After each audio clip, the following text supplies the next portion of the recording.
ಶ್ರೋತೃಗಳೇ ನಮಸ್ಕಾರ. ಶಿವಪುರಾಣದಿಂದ ಆಯ್ದ ಕಥೆಗಳು ಮಾಲಿಕೆಯಲ್ಲಿ ಈ ದಿನ ಪಾಶುಪತಾಸ್ತ್ರದ ಕಥೆಯನ್ನ ನಾನು ತಮಗೆ ಪ್ರಸ್ತುತಪಡಿಸ್ತಾ ಇದ್ದೇನೆ. ಪಾಂಡವರ ಪೈಕಿ ಅರ್ಜುನನಿಗೆ ವ್ಯಾಸರು ಉಪದೇಶಿಸಿದ್ದ ಪ್ರತಿಸ್ಮೃತಿ ಮಂತ್ರವನ್ನ ಉಪದೇಶಿಸಿ ಯುಧಿಷ್ಠಿರನು ಅರ್ಜುನನನ್ನು ದಿವ್ಯಾಸ್ತ್ರಗಳನ್ನು ಪಡೆಯುವ ಸಲುವಾಗಿ ಇಂದ್ರನನ್ನು ಕುರಿತು ತಪಸ್ಸು ಮಾಡಲು ಕಳುಹಿಸಿಕೊಡ್ತಾನೆ. ಇದು ಪಾಂಡವರು ವನವಾಸದಲ್ಲಿದ್ದಾಗ ನಡೆದಂತಹ ಒಂದು ಘಟನೆ. ಅರ್ಜುನ ಎಲ್ಲ ಬ್ರಾಹ್ಮಣರಿಗೂ ನಮಸ್ಕರಿಸಿ ಅವರ ಆಶೀರ್ವಾದ ಪಡೆದು ಇಂದ್ರನನ್ನ ಕಾಣಬೇಕು ಅನ್ನೋ ಒಂದೇ ಉದ್ದೇಶದಿಂದ ಹೊರಟು ಇಂದ್ರಕೀಲ ಪರ್ವತ ಪ್ರದೇಶವನ್ನ ಸೇರ್ತಾನೆ.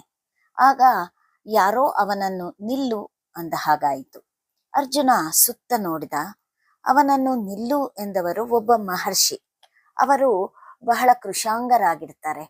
ಮಗು, ಇದು ಸರ್ವಸಂಗ ಪರಿತ್ಯಾಗ ಮಾಡಿದ ಬ್ರಾಹ್ಮಣರು, ಋಷಿ ಮಹರ್ಷಿಗಳು ವಾಸಿಸುವಂತಹ ಪ್ರಶಾಂತ ಸ್ಥಳ. ನೀನು ನೋಡಿದರೆ ಧನಸ್ಸು ಖಡ್ಗಗಳನ್ನ ಹಿಡಿದು ಇಲ್ಲಿಗೆ ಬಂದಿದೀಯ. ನಿನ್ನ ಧನಸ್ಸಿಗೇನು ಕೆಲಸ ಇಲ್ಲಿ? ನೀನು ನೋಡಿದರೆ ಮಹಾಪರಾಕ್ರಮಿಯಂತೆ ಕಾಣ್ತಾ ಇದ್ದೀಯಾ? ಯಾಕೆಂದ್ರೆ ಮಾನವರು ಇಂಥ ಕಡೆ ಬರಲು ಸಾಧ್ಯವೇ ಇಲ್ಲ. ಹೇಗೆ ಇರ್ಲಿ, ನೀನು ಈಗ್ಲೇ ಧನುರ್ಬಾಣಗಳನ್ನು ಕೆಳಗೆ ಹಾಕು ಅಂತ ಆ ಮಹರ್ಷಿ ಹೇಳಿದ. ಕ್ಷತ್ರಿಯ ಧರ್ಮವನ್ನ ವಿಸರ್ಜಿಸಿ ಬ್ರಹ್ಮನಿಷ್ಠನಾಗಲು ಮಹರ್ಷಿ ಹೇಳ್ತಾ ಇದ್ದಿದ್ದು. ಅರ್ಜುನನು ಮಹರ್ಷಿ ಮೇಲಿಂದ ಮೇಲೆ ಹೇಳಿದ್ರೂ ಧೈರ್ಯಗೆಡಲಿಲ್ಲ. ಆಗ ಮಹರ್ಷಿಯು ತನ್ನ ನಿಜ ರೂಪವನ್ನ ಪ್ರಕಟಿಸಿ, ಅರ್ಜುನ, ನಿನಗೆ ಶುಭವಾಗಲಿ. ನಾನೇ ಇಂದ್ರ. ನಿನ್ನ ದೃಢ ನಿಶ್ಚಯವನ್ನ ಮೆಚ್ಚಿದೆ. ನಿನಗೇನು ವರ ಬೇಕೋ ಕೇಳಿಕೋ ಅಂತ ಹೇಳಿದ. ತಪಸ್ಸು ಮಾಡಿ ಒಲಿಸಿಕೊಳ್ಳಬೇಕೆಂದಿದ್ದ ಮಹೇಂದ್ರ ತಾನಾಗಿಯೇ ಬಂದನೆಂದರೆ ಅರ್ಜುನನಿಗೆ ಸಂತೋಷವಾಗದಿರತ್ತೆಯೇ? ತಾನು ಬಂದಿರೋ ಉದ್ದೇಶಗಳನ್ನ ತಿಳಿಸಿ ಅಸ್ತ್ರಗಳನ್ನ ಕರುಣಿಸೋಕೆ ಕೇಳಿದ. ಇಂದ್ರನು ಮುಗುಳ್ನಕ್ಕು, ಅರ್ಜುನ, ನೀನು ಈಗಾಗಲೇ ಈ ಪುಣ್ಯ ಭೂಮಿಗೆ ಬಂದು ಸೇರಿರುವೆ. ನಿನಗೆ ಯಾವ ಅಸ್ತ್ರದಿಂದ ಏನು ಪ್ರಯೋಜನವಿರುತ್ತದೆ? ಉತ್ತಮ ಲೋಕಗಳನ್ನ ಕೇಳು, ಕೊಡ್ತೇನೆ ಅಂತ ಹೇಳಿದ. ಆಗ ಅರ್ಜುನ, ಇಂದ್ರದೇವ, ನನಗೆ ಅದ್ಯಾವುದೂ ಬೇಡ. ಕಾಡಿನಲ್ಲಿ ನನ್ನ ಸಹೋದರರನ್ನ ಬಿಟ್ಟು ಬಂದಿದ್ದೀನಿ. ಶತ್ರುಗಳ ಮೇಲೆ ಸೇಡು ತೀರಿಸಿಕೊಳ್ಳಬೇಕಾಗಿದೆ. ಇವೆಲ್ಲ ತ್ಯಜಿಸಿ ಸ್ವರ್ಗಕ್ಕೆ ಬಂದು ಅಲ್ಲಿನ ಸುಖ ಸೌಭಾಗ್ಯಗಳನ್ನ ಅನುಭವಿಸ್ತಾ ಇದ್ಬಿಟ್ರೆ ನಾನು ಭ್ರಾತೃದ್ರೋಹಿ ಅನ್ನೋ ಅಪಕೀರ್ತಿಗೆ ಪಾತ್ರನಾಗ್ತೇನೆ ಅಂತ ವಿನೀತನಾಗಿ ನುಡಿದ. ಇಂದ್ರನು ಅರ್ಜುನನ ನಿಷ್ಠೆಯನ್ನ ಮೆಚ್ಚಿಕೊಂಡು, ಧನಂಜಯ, ನೀನು ಯಾವಾಗ ಸಕಲ ಜೀವರಾಶಿಗಳಿಗೂ ಸ್ವಾಮಿಯಾದ ಆ ಪರಶಿವನನ್ನು ನೋಡಲು ಸಮರ್ಥನಾಗುವೆಯೋ ಆಗ ನಾನು ನನ್ನಲ್ಲಿರುವಂತಹ ಎಲ್ಲ ದಿವ್ಯಾಸ್ತ್ರಗಳನ್ನ ಉಪದೇಶಿಸ್ತೇನೆ. ಈಗ ನೀನು ಪರಶಿವನನ್ನ ಕುರಿತು ತಪಸ್ಸು ಮಾಡಿ ಅವನನ್ನ ಸಾಕ್ಷಾತ್ಕರಿಸಿಕೊ, ನಂತರ ಸ್ವರ್ಗಕ್ಕೆ ಬರುವವನಾಗು ಅಂತ ಹೇಳಿ ಅಂತರ್ಧಾನನಾಗ್ತಾನೆ. ಅರ್ಜುನನು ಇಂದ್ರನ ಆದೇಶದಂತೆ ಇಂದ್ರಕೀಲದಲ್ಲಿದ್ದ ಘೋರ ಅರಣ್ಯವನ್ನ ಪ್ರವೇಶ ಮಾಡಿದ. ಆ ವನ ಪ್ರದೇಶವು ಅತ್ಯಂತ ರಮಣೀಯವಾಗಿದ್ದಿತು. ಅರ್ಜುನನು ಅರಣ್ಯದಲ್ಲಿ ಬಹುದೂರ ಸಂಚರಿಸಿ ಒಂದು ಪ್ರಶಾಂತವಾದ ಸ್ಥಳಕ್ಕೆ ಬಂದು ಸೇರ್ತಾನೆ. ಅಲ್ಲಿ ಧ್ಯಾನ ತಪಸ್ಸುಗಳಲ್ಲಿ ನಿರತನಾಗ್ತಾನೆ. ಅರ್ಜುನ ತಪಸ್ಸಿಗೆ ಕುಳಿತಾಗ ಮಹಾ ತೇಜಸ್ವಿಯಂತೆ ಪ್ರಕಾಶಿಸ್ತಾ ಇದ್ದ. ಪಕ್ಕದಲ್ಲೇ ಒಂದು ನದಿ ಹರಿತಾ ಇತ್ತು. ನದಿ ನೀರು ಸ್ವಚ್ಛವಾಗಿದ್ದು ಕೋಗಿಲೆಗಳು ಮೊದಲಾದ ಪಕ್ಷಿಗಳು ಬಂದು ವಿಹರಿಸ್ತಾ ಇದ್ವು. ಅರ್ಜುನ ಪಕ್ಷಿಗಳ ನಿನಾದವನ್ನ ಕೇಳಿ ಹರ್ಷಗೊಳ್ತಾ ಇದ್ದ. ಅವನದು ಘೋರ ತಪಸ್ಸು. ನಾರು ಮಡಿ ಉಟ್ಟಿರ್ತಾನೆ. ದರ್ಭಾಸನದಲ್ಲಿ ಕುಳಿತಿರ್ತಾ ಇದ್ದ. 3 ದಿನಗಳಿಗೊಮ್ಮೆ ತರಗೆಲೆಗಳನ್ನು ಭಕ್ಷಿಸುತ್ತಾ 1 ತಿಂಗಳು ತಪಸ್ಸು ಮಾಡಿದ. 2ನೆಯ ತಿಂಗಳಲ್ಲಿ 6 ದಿನಗಳಿಗೆ ಒಮ್ಮೆ ಹಣ್ಣುಗಳನ್ನ ಸೇವಿಸ್ತಾ ಕಳೀತಾನೆ. 3ನೇ ತಿಂಗಳಲ್ಲಿ 15 ದಿನಗಳಿಗೆ ಒಮ್ಮೆ ಆಹಾರ ಸೇವಿಸ್ತಾ ಇದ್ದ.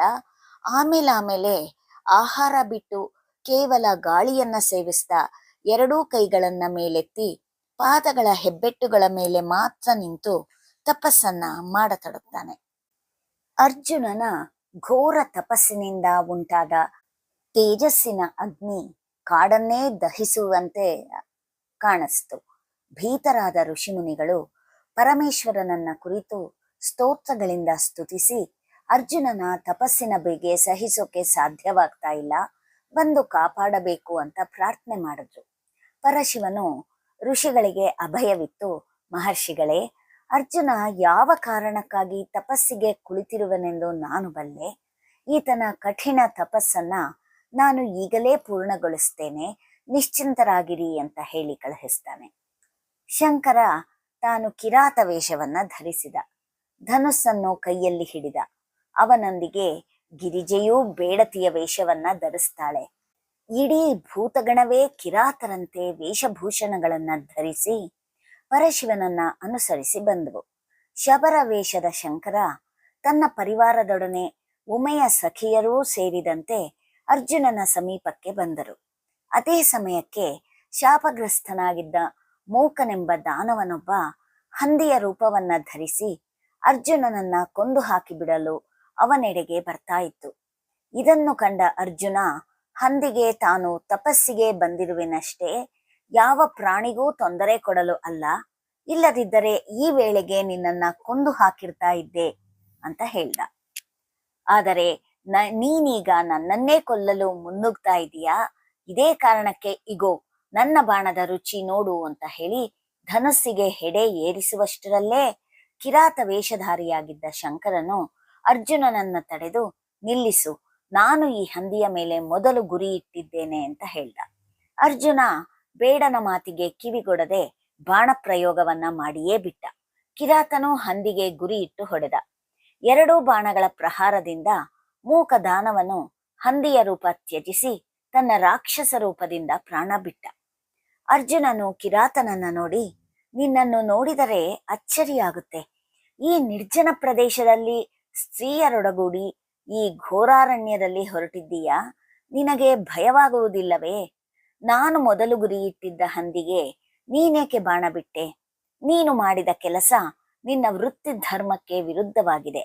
ಅಪರಾಧಿಯಾದ ನೀನು ಶಿಕ್ಷಾರ್ಹನಾಗಿರುವೆ. ನಾನು ನಿನ್ನನ್ನು ಸುಮ್ಮನೆ ಬಿಡುವುದಿಲ್ಲ, ನಿನ್ನ ಪ್ರಾಣ ತೆಗೆದೇ ತೀರುವೆನು ಅಂತ ಹೇಳ್ದ.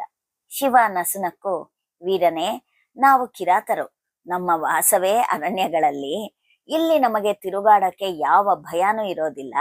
ನೀನು ನಮ್ಮ ಮೇಲೆ ಅನುಕಂಪ ತೋರಿಸೋ ಅಗತ್ಯನೂ ಇಲ್ಲ. ಆದ್ರೆ ನೀನ್ ಯಾಕೆ ಈ ಅರಣ್ಯದಲ್ಲಿ ವಾಸ ಮಾಡ್ತಿದ್ದೀಯಾ? ನೋಡಿದರೆ ರಾಜಕುಮಾರನಂತೆ ಕಾಣ್ತಾ ಇದ್ದೀಯಾ?